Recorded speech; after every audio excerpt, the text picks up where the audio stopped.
Good afternoon and welcome to our Midday Mull for Wednesday the 29th of April.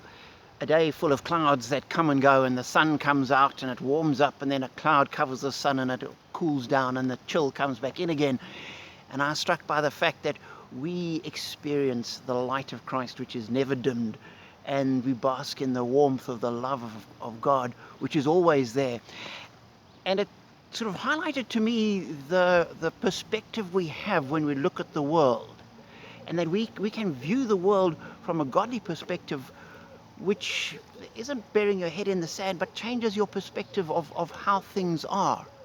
I was speaking to a friend who was struck by poverty today, and wanting to make a difference. And I thought about it and thought, poverty is something we've always had. COVID has maybe changed the face of poverty slightly. It's probably going to extend it, and everyone will have a new experience of it. But it's always been there. And I was thinking of the comment that there's more than enough food to feed everyone in the world. We have the resources to meet every need, but not to feed the greed that people have. And that to me spoke to a spiritual poverty, where people are trying to fill lives with things that don't actually work. And that's where we need to be looking to change people's attitudes and to change their perspective, that they will have a spiritual insight. And how do we do this?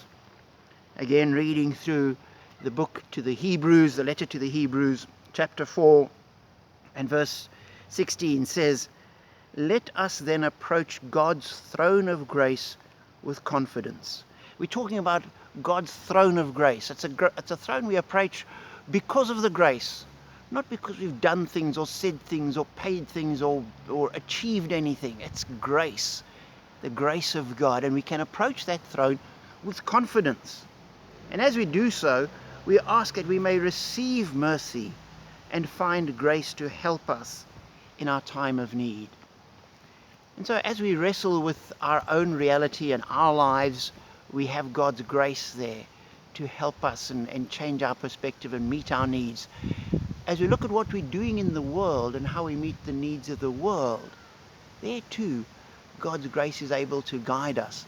And as we're looking to try and change people's perspectives, again, we need the grace of God to reach into their lives and transform them and fill them, that they would find their fulfillment in walking with God, serving Him, and recognizing we love because He first loved us.